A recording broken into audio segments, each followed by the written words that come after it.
കുറേ നാളത്തെ ഒരു ശ്രമത്തിന്റെ ഫലമായിട്ട് നമുക്ക് വിൻസർ EV കിട്ടിയിരിക്കുകയാണ്. വാക്കറൗണ്ട് വീഡിയോ ഓൾറെഡി നമ്മുടെ ചാനലിൽ നമ്മളൊരു 1-2 മാസം മുന്നേ ചെയ്തിട്ടുണ്ട്. അപ്പോൾ ഡീറ്റെയിൽ ആയിട്ട് കുറച്ചുകൂടെ കാര്യങ്ങൾ വാക്കറൗണ്ട് അറിയുന്നവർക്ക് ആ വീഡിയോയിലേക്ക് പോകാം, അല്ലെങ്കിൽ നമുക്ക് കുറച്ചും കൂടെ ഡ്രൈവിംഗ് എക്സ്പീരിയൻസും കാര്യങ്ങളൊക്കെ അറിയുന്നവർക്ക് ഈ വീഡിയോ കണ്ടിന്യൂ ചെയ്ത് പോകാം. അപ്പോൾ ആദ്യം തന്നെ പറയേണ്ട കാര്യം, നമുക്ക് ഈ ഒരു പ്രൈസ് റേഞ്ചിൽ ഇത്രയും നല്ലൊരു പ്രൊഡക്റ്റ് നമുക്ക് സാധാരണക്കാരൻ അല്ലെങ്കിൽ മിഡിൽ ക്ലാസ് ഫാമിലിക്ക് കിട്ടും അല്ലെങ്കിൽ ഉപയോഗിക്കാൻ സാധിക്കും എന്ന് കാണിച്ചു തന്ന ഒരു കമ്പനി MG ആണ്. MGയുടെ മുന്നത്തെ മോഡലുകളായാലും പുതിയ പുതിയ ഫീച്ചേഴ്സുകൾ നമ്മൾ കണ്ടുവന്നിരുന്നത് MGയിലാണ്. ഒരു സാധാരണക്കാരൻ്റെ കയ്യിലേക്ക് കുറഞ്ഞ പൈസയ്ക്ക് കുറേ ഫീച്ചേഴ്സോട് കൂടി അത്യാവശ്യം നല്ല ഒരു വാഹനം എന്നുള്ള ഒരു ഇത് കൊണ്ടുവന്നത് MG പോലുള്ള കമ്പനിയാണ്. ആദ്യം ഇത് പൂർണ്ണമായിട്ടും ഒരു ചൈന ഒരു ഉൽപ്പന്നമായിരുന്നെങ്കിൽ ഇപ്പോൾ അതൊക്കെ മാറി ഒരു ഇന്ത്യൻ ബ്രാൻഡ് എന്ന ലെവലിലേക്ക് എത്തുന്നതാണ്. അപ്പോൾ നമ്മൾ ഡ്രൈവിന് എടുക്കുമ്പോൾ ഫസ്റ്റ് പറഞ്ഞൊരു കാര്യം, ഒരു SUVക്ക് സമാനമായ ഒരു ഉയർന്ന ഒരു സീറ്റിംഗ് പൊസിഷനാണ്. നമുക്ക് സീറ്റൊക്കെ അഡ്ജസ്റ്റ് ചെയ്യാനായിട്ട് നമുക്ക് ഇതിനകത്ത് ഇലക്ട്രിക്കലി സ്വിച്ചുകൾ കൊടുത്തിട്ടുണ്ട്. അതുപോലെ തന്നെ ഈ സ്ലാൻഡിങ് വരെ നമുക്ക് അഡ്ജസ്റ്റ് ചെയ്യാനുള്ള സ്വിച്ച് കൊടുത്തിരിക്കുന്നു. പിന്നെ നമുക്ക് ഫ്രണ്ട് സീറ്റ് വെന്റിലേഷനാണ്. പിന്നെ സീറ്റിന്റെ കാര്യം വെച്ചാൽ നമ്മൾ വില കൂടിയ ഫർണിച്ചറൊക്കെ വാങ്ങുമ്പോൾ കിട്ടുന്ന ആ ഒരു കുഷ്യൻ എഫക്റ്റ് ഉണ്ടല്ലോ, ആ ഒരു മോഡലിലാണ് ഈ സീറ്റിങ്ങിന്റെ ഈ കാര്യങ്ങൾ കൊടുത്തിരിക്കുന്നത്. അതായത് നമ്മൾ ഇതിനകത്തുള്ള ഈ ഡിസൈനും കാര്യങ്ങളും ഒരു ഡയമണ്ട് അല്ല എന്നൊരു റൗണ്ട് അല്ല, ആ ഒരു തരത്തിലുള്ള ഡിസൈനും കാര്യങ്ങളും കൊടുത്തിരിക്കുന്നത്. ഒരു പക്ഷേ ഇവർക്ക് എന്തെങ്കിലും ഫർണിച്ചർ ഡിപ്പാർട്ട്മെന്റായിട്ട് എന്തെങ്കിലും വല്ല കണക്ഷൻ മുൻപ് ഉണ്ടായിട്ടുണ്ടാവും, അതുകൊണ്ടായിരിക്കും. പിന്നെ വേറെ കാര്യം വെച്ചാൽ ഈ ഡാഷ്ബോർഡ്, വലിയൊരു ഡാഷ്ബോർഡ്, അതായത് നമുക്ക് ഗ്ലാസ്സിലേക്ക് നമുക്ക് കൈ എത്തില്ല, അത്രയും വലിയ ഡാഷ്ബോർഡ് അതിന്റെ പേര് തന്നെ. ഒരു ഗുണമുണ്ട്, നമ്മളിപ്പോൾ ഒരു കടയിൽ പോയി ഒരു റെസ്റ്റോറൻറ്റിൽ പോയിട്ട് നമുക്ക് ഭക്ഷണം മേടിച്ചു കൊടുത്തിട്ട് അത്യാവശ്യം ഒരു ഹോട്ടൽ സെറ്റപ്പിൽ ഇരുന്ന് കഴിക്കാനായിട്ട് കപ്പ് ഹോൾഡേഴ്സ് രണ്ട് സൈഡിലും കൊടുത്തിരിക്കുന്നു. കപ്പ് ഹോൾഡറിന്റെ കാര്യം പറയുകയാണെങ്കിൽ ഇവിടെ കപ്പ് ഹോൾഡർ കൊടുത്തിട്ടുണ്ട്, ഇവിടെ ഫ്ലവർ ടൈപ്പ് കപ്പ് ഹോൾഡർ കൊടുത്തിട്ടുണ്ട്. ഇതൊക്കെ നമ്മൾ ആദ്യമായിട്ട് കണ്ടുവന്നത് ഈ വാഹനത്തിൽ തന്നെയാണ്, അല്ലെങ്കിൽ ഇതിന് ശേഷം വേറൊരു വണ്ടിയിൽ കണ്ടിട്ടില്ല എന്നുള്ളതാണ് സത്യം. ഈ കപ്പ് ഹോൾഡർ ഉണ്ടായിരുന്ന പേര് തന്നെ നമുക്കൊരു 1 ലിറ്ററിന്റെ ബോട്ടിൽ വെക്കാം, അതുപോലെ തന്നെ വലിയൊരു ചായ കപ്പ് വെക്കാം. സുഖമായിട്ട് ഭക്ഷണമൊക്കെ പോലെ വണ്ടിയിൽ നിന്ന് കഴിച്ചു പോകാം. ഈ വണ്ടിയിൽ നിന്ന് കഴിച്ചു പോകാന്ന് പറയുമ്പോൾ എനിക്ക് തോന്നുന്നു ഇങ്ങനത്തെ വാഹനങ്ങൾ എടുക്കുന്നത് ഒരു അത്യാവശ്യം നല്ല ഓട്ടമുള്ള ബിസിനസ്സുകാർ അല്ലെങ്കിൽ ഓരോ സാധനങ്ങൾ ഇവിടേക്ക് എത്തിക്കാൻ പറ്റുന്ന അങ്ങനത്തെ ഒരു കാറ്റഗറി പെടുന്ന ആൾക്കാരാണ് ഈ വാഹനം എന്തെങ്കിലും എടുക്കുക. അപ്പോൾ അവർക്കൊക്കെ എളുപ്പത്തിൽ കൈകാര്യം ചെയ്യാനായിട്ടായിരിക്കും കമ്പനി അത്രയും ശ്രദ്ധയോടുകൂടി ശ്രദ്ധിച്ചുകൊണ്ട് ഇങ്ങനെ ഒരു ഭക്ഷണം കഴിക്കാനുള്ള ഒരു സംവിധാനം കൂടെ ഇത് ഒരുക്കി വെച്ചിരിക്കുന്നത്. അതെന്തായാലും നല്ലൊരു കാര്യമായിട്ടുണ്ട്. പിന്നെ ഇതിന്റെ ഡാഷ്ബോർഡിന്റെ തീമും കാര്യങ്ങളും ഒക്കെ ഒരു പ്രത്യേക തരത്തിലുള്ള ഒരു സംഭവമാണ്. ഡാഷ്ബോർഡിനെ കുറിച്ച് കൂടുതൽ പറയുകയാണെങ്കിൽ ഈ ഒരു ടച്ച് സ്ക്രീൻ, ഇത് ശരിക്കും പറഞ്ഞാൽ ഇത് ആദ്യം ഭയങ്കര ഒരു കോംപ്ലിക്കേറ്റഡ് ആയിട്ട് തോന്നും ഈ ടച്ച് സ്ക്രീൻ. പക്ഷെ നമ്മൾ ടെക്നോളജി ഇങ്ങനെ പോയിക്കൊണ്ടിരിക്കുകയാണ്. അപ്പോൾ ടെക്നോളജിക്ക് കടക്കുമ്പോൾ ഈ ഫിസിക്കൽ സ്വിച്ചുകൾ, ഞാൻ ശരിക്കും പറഞ്ഞാൽ ഫിസിക്കൽ സ്വിച്ചിന്റെ ഒരു ആരാധനാണ്. കാരണം നമ്മൾ പണ്ട് അംബാസഡർ കാർ മുതൽ കണ്ടുവന്നിരുന്ന ഒരു സ്വിച്ചുകൾ അങ്ങനെയാണല്ലോ. പെട്ടെന്ന് നമുക്ക് ഇതിലേക്ക് ചെല്ലുമ്പോൾ ഒരു ബുദ്ധിമുട്ട് തോന്നുമെങ്കിലും നമ്മൾ ഇതിനോടൊക്കെ അങ്ങനെ യോജിച്ച് പൊക്കോളും. കാരണം ഇപ്പോൾ നമ്മളിപ്പോൾ ഒരു സ്മാർട്ട് ഫോൺ ഉപയോഗിക്കുന്ന ആൾക്ക് സിമ്പിളായിട്ട് ഈ ടച്ച് സ്ക്രീൻ ഉപയോഗിക്കാൻ പറ്റുന്നതാണ്. സ്മാർട്ട് ഫോണല്ല അങ്ങനെയാണല്ലോ, നമ്മൾ ആദ്യം കിട്ടിയപ്പോൾ സ്വിച്ച് ഫോൺ എളുപ്പമായിരുന്നു, പിന്നെ നമ്മൾ ഒരു ബുദ്ധിമുട്ടായിരുന്നു. പിന്നെ അതുപോലെ തന്നെ ഈ കാര്യങ്ങളും പിന്നെ എന്തോ ഒരു ഭാഗ്യത്തിന് ഇൻഡിക്കേറ്ററിന്റെ സ്വിച്ചുകളായിട്ട് തന്നെ കൊടുത്തിട്ടുണ്ട്. അത് നല്ല കാര്യമായിട്ടുണ്ട്. പക്ഷേ ഇതിനോട് നമ്മൾ ചേർന്ന് പോവും എന്നുള്ളതാണ്. പിന്നെ നമുക്കിത് പുറത്തു നിന്നിട്ട് നമ്മൾ നോക്കുകയാണെങ്കിൽ ഒരു ഡെസ്ക്ടോപ്പ് തുറന്നു വെച്ചേക്കണ ഒരു സിസ്റ്റമായിട്ട് നമുക്ക് തോന്നുള്ളൂ. ഈ പുറയിലത്തെ ഈ സിൽവർ ഫിനിഷിങ് കാര്യങ്ങളൊക്കെ അതൊരു ഡെസ്ക്ടോപ്പ് തുറന്നു വെക്കുന്ന രീതിയിലാണ് തോന്നുള്ളൂ. പിന്നെ ഈ ഒരു ആംറെസ്റ്റിന്റെ സെറ്റപ്പ്, ശരിക്കും ഇത് വലിയൊരു SUVയിലിരിക്കുന്ന ഒരു സീറ്റിംഗ് പൊസിഷൻ, ഈ ആംറെസ്റ്റിന്റെ ഒരു കൈവയ്ക്കുന്ന ഈ സെറ്റപ്പൊക്കെ നല്ല മനോഹരമായിട്ട് തന്നെയാണ് അതൊക്കെ പ്ലേസ് ചെയ്തിരിക്കുന്നത്. പിന്നെ വലിയ ഗ്ലാസ് ഏരിയ, ഈ സൈഡായാലും ഫ്രണ്ടിലത്തെ ആയാലും വലിയൊരു ഗ്ലാസ് ഏരിയ ആണ് കൊടുത്തിരിക്കുന്നത്. പിന്നെ ഇതിനകത്ത് നമുക്ക്, ഞാൻ ഈ വാഹനം ആദ്യം ഷോറൂമിനകത്ത് കിടക്കാണ്ടപ്പോൾ എനിക്ക് ചെറിയൊരു വാഹനമായിട്ട് തോന്നിയുള്ളൂ. പക്ഷെ ചെറിയ വാഹനമല്ല, ഏകദേശം നമ്മളുടെ ഇന്നോവ ഹൈക്രോസിന്റെ വീതി ഏകദേശം അല്ല, ഇത് 1950 മില്ലിമീറ്ററും ഹൈക്രോസും 1950 മില്ലിമീറ്ററാണ് എൻ്റെ ഓർമ്മ. അത് അത്രയും ഒരു വീതിയിലാണ് ഇതിന്റെ ഒരു വിട്ട് വരുന്നത്. പിന്നെ ഈ ഒരു ഡിസൈൻ തന്നെ ആദ്യം ഞാനത് കണ്ടപ്പോൾ അത്രയ്ക്ക് വലിയൊരു ഫാനായിരുന്നിരിക്കണം. ഇപ്പോൾ ഇത് റോഡുകൾ കണ്ട് ഇതിന്റെ ഒരു ഫാനായി മാറി എന്നുള്ളതാണ്. കാരണം ഇതിന്റെ മുൻവശത്ത് നമുക്കറിയാം 2 സ്റ്റെപ്പായിട്ടാണ് ആ ബോണറ്റിനെ ക്രമീകരിച്ചിരിക്കുന്നത്. ബാക്കിലും 2 സ്റ്റെപ്പായിട്ടാണ് കൊടുത്തിരിക്കുന്നത്.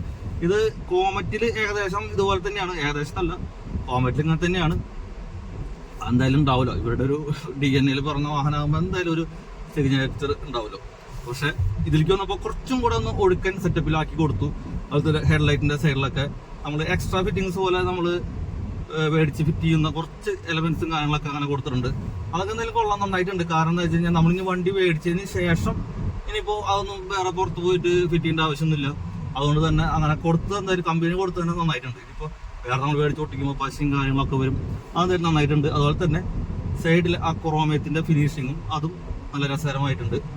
പിന്നെ എടുത്തു പറയേണ്ട കാര്യം, ഇതൊരു പ്രത്യേക സെഗ്മെൻ്റാണ്. അതായത് CUV cross over utility vehicle. പിന്നെ ഇതൊരു ബിസിനസ് ക്ലാസ് ഒരു SUV ആയിട്ട് നമുക്ക് കണക്കാക്കാം. ബിസിനസ് ക്ലാസ് പറയാൻ കാരണം വെച്ച് കഴിഞ്ഞാൽ ഇതിൻ്റെ റിയർ സീറ്റ്, അതായത് നല്ല തൈ സപ്പോർട്ടുള്ള സീറ്റാണ്. പിന്നെ അതുപോലെ തന്നെ നമുക്ക് സുഖമായിട്ട് ചാരി ഇരുന്ന് പോകാനുള്ള ആ ഒരു തരത്തിലാണ് ക്രമീകരിച്ചിരിക്കുന്നത്. പിന്നെ നല്ല ലെഗ് സ്പേസ്. ഇനി ലെഗ് സ്പേസ് എന്ന് പറയുമ്പോൾ നമ്മൾ സാധാരണ ഇതുവരെ ഒരു വണ്ടിനും കാണാത്ത ലെഗ് സ്പേസ് ആണ്. എനിക്ക് തോന്നുന്നു അതുകൊണ്ട് തന്നെയായിരിക്കും ഫാമിലികൾ ഒരുപാട് ഈ വണ്ടി ചൂസ് ചെയ്യാനുള്ള കാരണം തോന്നുന്നു. കാരണം സുഖമായിട്ട് പ്രായ ആൾക്കാർക്കായാലും അതുപോലെ തന്നെ ലേഡീസിനായാലും അവർക്ക് കുറച്ചും കൂടെ സൗകര്യത്തിലൊക്കെ ഇരുന്ന് യാത്ര ചെയ്യണം. അപ്പോൾ അതിന് പറ്റിയ ഒരു സീറ്റിംഗ് സെറ്റപ്പാണ് ഇതിൻ്റെ റിയർ സീറ്റ് കൊടുത്തിരിക്കുന്നത്. അതുപോലെ തന്നെ ഞാൻ നേരത്തെ പറഞ്ഞ പോലെ തന്നെ ആ ഒരു കട്ടിങ്ങും കാര്യങ്ങളും ഒരു സോഫ സെറ്റിയിലിരിക്കുന്ന ഒരു ഫീൽ കിട്ടുന്ന ഒരു തരത്തിലാണ് അതിനെ കൊടുത്തിരിക്കുന്നത്. പിന്നെ അതുപോലെ തന്നെ ഇതിൻ്റെ റേഞ്ച് ആയാലും 330 കിലോമീറ്റർ നമുക്ക് റേഞ്ച് കമ്പനി പറയുന്നുണ്ടെങ്കിലും ഏകദേശം ഒരു 300-310 കിട്ടുന്നുള്ള കാര്യത്തിൽ തർക്കമൊന്നുമില്ല. ഇസ്രയേൽ എക്സ്പ്രസിന് ഞങ്ങളൊക്കെ കൊടുത്തിട്ടും നമുക്ക് ഡിക്കിയിൽ 604 ലിറ്റർ നമുക്ക് സ്പേസ് കൊടുത്തിരിക്കുന്നു. അത് നമുക്ക് സുഖമായിട്ട് ഹാൻഡിൽ ചെയ്യാൻ തരത്തിലാണ്, സാധനങ്ങളൊക്കെ എടുത്ത് വെക്കാൻ രീതിയിലാണ് അതൊക്കെ അതിൽ കൊടുത്തിരിക്കുന്നത്. പിന്നെ ഈ ഡ്രൈവിൻ്റെ മോഡുകളായാലും അതും ഒരു പുതിയൊരു സംഭവമായിട്ട് കൊടുത്തിരിക്കുന്നത്. ചെറിയൊരു ലിവർ, നമ്മൾ സാധാരണ വൈപ്പറൊക്കെ ഇടുന്ന പോലത്തെ ഒരു ലിവറിൽ അത് സുഖമായിട്ട് കൈകാര്യം ചെയ്യാൻ വേണ്ടിയിട്ടാണ് കൊടുത്തിരിക്കുന്നത്. പിന്നെ എനിക്ക് തോന്നുന്നു അത് ലേഡീസ് രൂപത്തിലുള്ള ആൾക്കാരൊക്കെ ആയിരിക്കും കൂടുതൽ ഈ വാഹനം എടുക്കാൻ സാധ്യത. പിന്നെ ബിസിനസ്സുകാരൊക്കെ, അപ്പോൾ അവർക്ക് സുഖമായിട്ട് തിരക്കൂടിച്ചൊക്കെ പോകുമ്പോൾ ഇട്ടിട്ട് പോകാനായിരിക്കും. പക്ഷേ സുഖം എന്ന് പറയുമ്പോൾ ഈ സ്ക്രീനിലേക്ക് വന്നപ്പോൾ കുറച്ച് മാറ്റങ്ങൾ സംഭവിച്ചു. പക്ഷെ നമ്മൾ ഈ സ്ക്രീനെ ഉപയോഗിച്ച് പഠിക്കണം. കാരണം ടെക്നോളജി, നേരത്തെ പറഞ്ഞ പോലെ ടെക്നോളജി താഴേക്കലല്ല പോകണത്, നമ്മൾ മുന്നോട്ടല്ല പോയിക്കൊണ്ടിരിക്കുന്നത്. പിന്നെ കുറച്ച് ഫിസിക്കൽ സ്വിച്ചൊക്കെ കൂടെ കൊടുത്തിരിക്കുന്നു, കോക്പിറ്റിന് സമാനമായ സ്വിച്ച് കൂടെ കൊടുത്തിട്ടുണ്ട്.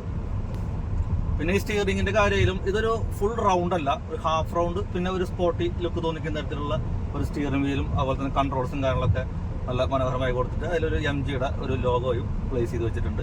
4 കളർ ഓപ്ഷൻസ് വരുന്നുണ്ട്. പക്ഷേ എന്നിട്ടും ഐക്കോട്ടിയുടെ green car of the year ഈ MG വിൻസറിന് കിട്ടിയെന്നുള്ളതാണ്. നമ്മളിപ്പോൾ ഓടിച്ചുകൊണ്ടിരിക്കുന്ന ഒരു ഗ്രീൻ കളറാണ്. നല്ലൊരു രസമുള്ള ഒരു ഗ്രീൻ തന്നെയാണ്. അതായത് ഒരുപാട് പച്ചപ്പുള്ള ഗ്രീൻ അല്ല, എന്നാലും ഒരു ഇലക്ട്രിക് വാഹനമാണ് എന്ന് തോന്നിക്കുന്ന തരത്തിലുള്ള ഗ്രീനാണ്. അത് പറഞ്ഞപ്പോഴൊരു കാര്യം ഓർമ്മ വന്നത്, ഇതിന്റെ വൈറ്റ് വണ്ടി റോട്ടിൽ കൂടെ പോകുന്നത് കഴിഞ്ഞാൽ ഇലക്ട്രിക് ആണെന്ന് അറിയണമെങ്കിൽ ആകെ ഒരു കാര്യം മാത്രമേ അടുത്തുള്ളൂ, നമ്പർ പ്ലേറ്റ് പച്ച. അല്ലാതെ ബാക്കി എവിടെ നോക്കിയാലും അതൊരു ഇലക്ട്രിക് വാഹനമാണെന്ന് ഒരു തരത്തിലും തോന്നാത്ത തരത്തിലാണ് അതിനെ ക്രമീകരിച്ച് വെച്ചിരിക്കുന്നത്. അതെന്തായാലും നല്ലൊരു ചിന്താഗതിയായിട്ടുണ്ട് ഡിസൈൻ ടീമിന്റെ. പിന്നെ നമുക്കിതിനകത്ത് ലൈഫ് ടൈം വാറണ്ടി ബാറ്ററി കൊടുക്കുന്നുണ്ട്. ഈ വാഹനം ഇറങ്ങിയപ്പോൾ എല്ലാവർക്കും ഒരു ചിന്ത, നമുക്ക് ആവശ്യത്തിനധികം ടെൻഷൻ ഉണ്ട് മൊത്തത്തിൽ. അതിൽ പിന്നെയും ഒരു ടെൻഷൻ MG ഇട്ടുമെന്നുള്ളത്, അതായത് ബാറ്ററി ആസ് എ സർവീസ്.